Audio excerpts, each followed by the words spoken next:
అందరికీ నమస్కారం. నా పేరు Anil Kumar Yadav Deshmukh. Welcome to our YouTube channel. నేను దగ్గర ఒక 10 సంవత్సరాల నుంచి పాలిటిక్స్ని ఫాలో అవుతున్నా. పవన్ కళ్యాణ్ గారు పార్టీ పెట్టినప్పటి నుంచి ఇంచుమించుగా నేను రాజకీయాన్ని తెలుసుకోవడానికి ప్రయత్నం చేస్తున్నా.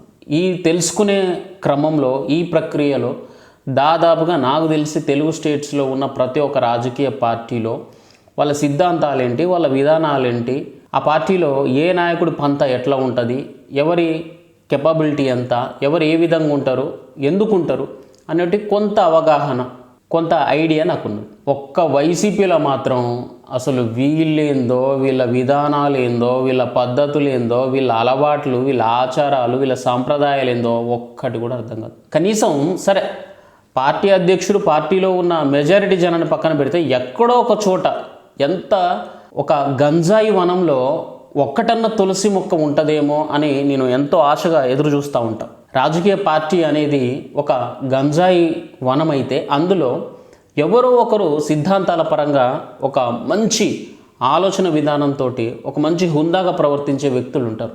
నేను అనుకున్న ఇంతకుముందు వైసీపీలో కేతిరెడ్డి గారికి ఆ విజన్ ఉన్నది, ఖచ్చితంగా ఆయన మిగతా వాళ్ళలా కాదు, ఆయన డిఫరెంట్ అని నాకు కొంచెం అనిపించింది.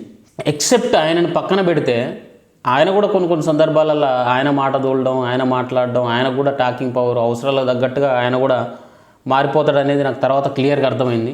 ఈ సీదిరి అప్పలరాజు ఈయన మొన్నటిదాకా సైలెంట్ మనిషి, అసలు చాలా సైలెంట్ అంటే సైలెంట్. సరే ఈయనకు కొంచెం ఏమైనా వాల్యూస్ ఉన్నాయేమో అనుకున్నా, కానీ అరెస్ట్ చేసినప్పుడు కూడా అనుకున్నా, అంటే ఆయన బిఫోర్ ఒక్కసారేమో అనుకుంటా అసెంబ్లీలో చంద్రబాబు నాయుడు గారిని అనవసరంగా సందర్భం కాకుండా ఏదో వైఎస్ జగన్ని మెప్పిద్దాం, 40 ఏళ్ళ అనుభవం ఉన్న వ్యక్తిని నోటుకొచ్చినట్టు మాట్లాడితే మన రెడ్డన్న నవ్వుతాడు కదా, నవ్వి మనకు మినిస్ట్రీ పోస్టింగ్ ఇస్తాడు కదా, మళ్ళీ మినిస్ట్రీ కొట్టేద్దాం మనం అన్న ఆలోచనతో అతన్ని ఇంప్రెస్ చేద్దామని చెప్పి ఏదో సిబిఎన్ గారికి, చంద్రబాబు నాయుడికి హెల్త్ కండిషన్ బాగాలేదు, ఆయనకు ఖచ్చితంగా ట్రీట్మెంట్ అవసరం ఉన్నది అని చెప్పి నోటుకొచ్చినట్టు ఒక్కసారి వాగిండు. బట్ ఆ తర్వాత మాత్రం ఎక్కడ అయినా ఎక్కువ వాగినట్టు ఎక్కడో కనిపించినట్టు మనం అయితే చూడలే. బట్ మొన్న అరెస్ట్ అయినప్పుడు కొంచెం ఓవర్గా రియాక్ట్ అయ్యిండు ఆయన కొడుకు విషయంలో. సరే తప్పు చేసిండు, తీసుకుపోండి, మేము బెయిల్కి అప్లై చేసుకుంటాం అని చెప్పి యాంటిసిపేటరీ బెయిల్ ఇంకో రకంగా ఏదో ట్రై చేసుకోవాల్సింది పక్కన పెట్టి సాక్ష్యాలని తారుమారు చేద్దామని చెప్పి ఆయన కొడుకుని సేవ్ చేసుకుందామని పక్కన ఇంకొక అబ్బాయిని ఆయన అందులో బుక్ చేద్దాం అనుకోవడం ఆయన చేసిన అతిపెద్ద తప్పు. దానికి పోలీసులు అరెస్ట్ చేసిళ్ళు. దానికి అతను ఈరోజు జైలు నుంచి రిలీజ్ అయిన తర్వాత ఒక్కసారి ఈ వీడియో చూడండి. నేను ఇప్పుడు ఇంత స్టోరీ ఎందుకు చెప్పినంటే ఈ వీడియో కోసమే చెప్పిన. వీళ్ళ దాంట్లో ఒక్కరికి కూడా అసలు వాల్యూస్, ఒక్కరికి కూడా అసలు మంచి ఆలోచనలు కానీ, బాగుపడదామని హుందాగా ప్రవర్తించే విధానం కానీ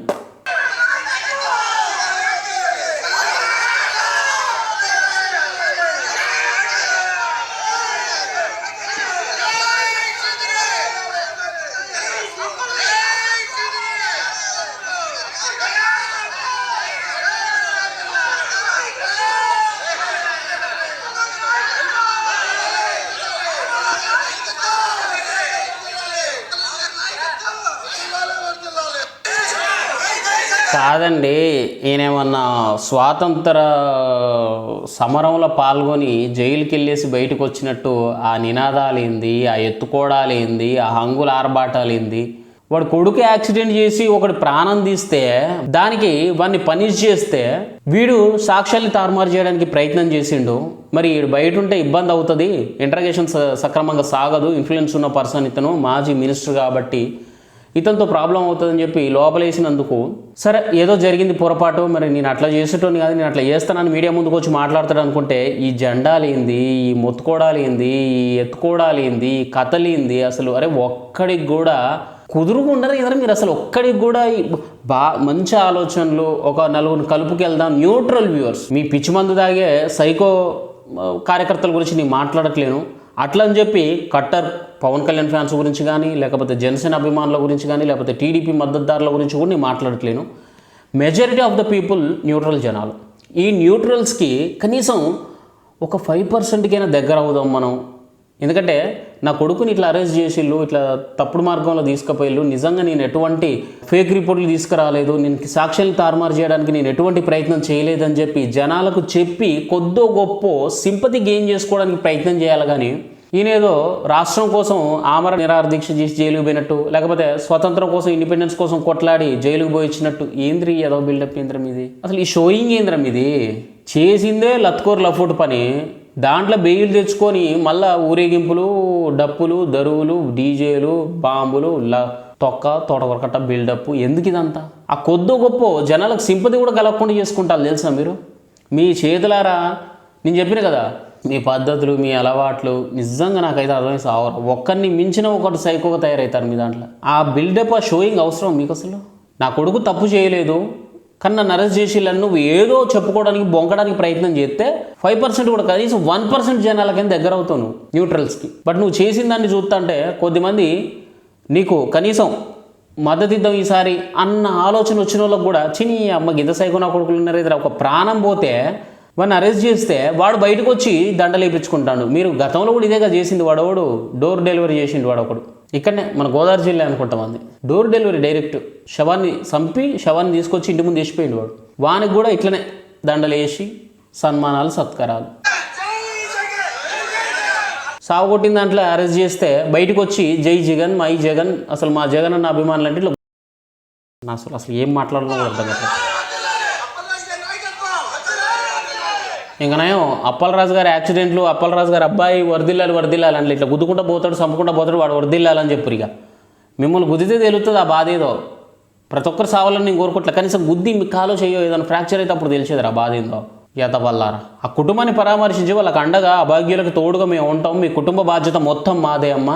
మీ ఇంటి పెద్ద మీరు కోల్పోయారు కాబట్టి ఆయన ఎంత సంపాదిస్తాడో ఆ సంపాదన ఆయన జీవితకాలంలో సంపాదించేది మేము 1 టైం మీకు సెటిల్మెంట్ చేస్తామమ్మా. నీ పిల్లల బాధ్యత మాదే. తప్పు జరిగిపోయిందమ్మా అని క్షమించమని వేడుకుంటే బాగుండు, కానీ సాక్ష్యాలు తారుమారు చేయమనే ఐడియా ఎవరు నీకు ఇచ్చింది అసలు?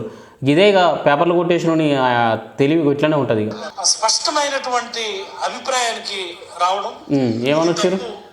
ఇలాంటి తప్పులు ఎవరు కూడా చేయకూడదు. ఏమని? పిల్లల్ని రాజకీయాల్లోకి లాక్కూడదు, కుటుంబాలను రాజకీయాలు బలి చేయకూడదు అన్నటువంటి ప్రభుత్వ వ్యతిరేక స్వరం అయితే ఈ నెల రోజులైతే చాలా స్పష్టంగా కనిపించిందని, వినిపించిందని నేనైతే అభిప్రాయపడతాను. అంటే ఇప్పుడు మీ అబ్బాయి ఒక గొర్రెల కాపరిని గుద్దేయచ్చు, రోడ్ల మీద సామాన్యుల్ని తొక్కేయచ్చు, ఎదురొచ్చిన వాళ్ళ ప్రాణాలు తీసేయచ్చు. తీసుకెళ్ళి అరెస్ట్ చేస్తే అది పిల్లలపైన ప్రతాపం, పిల్లల మీద రాజకీయం, కుటుంబాన్ని రోడ్డుకు లాగడం అంటావు. అంటే అరే మీ వాడు గుద్దితే కుటుంబం రోడ్డు మీదకి వచ్చింది, అది రోడ్డుకు లాగడం రా సన్నాసి. చట్టపరంగా అరెస్ట్ చేయడం కాదురా రోడ్డుకు లాగడం అంటే, కుటుంబాన్ని రోడ్డు మీదకి లాగడం అంటే. యాక్సిడెంట్ చేసి ఆ కుటుంబాన్ని రోడ్డు మీదకి లాగిరు, ఆ కుటుంబ పెద్దను కోల్పోతే ఆ కుటుంబం రోడ్డు మీద పడ్డట్టే పాపం. అది రోడ్డు మీదకి లాగడం. ఇది కాదు రోడ్డు మీదకి లాగడం, ఇది కాదు కుటుంబాన్ని బయటికి లాగడం. ఇది చట్టాన్ని గౌరవించడం, స్ట్రిక్ట్గా చట్టాన్ని ఇంప్లిమెంట్ చేయడం. ఇది చెప్పు, ఇక నువ్వు చెప్పు. ఆడున్న సన్నాసులు మొత్తుకుంటారు.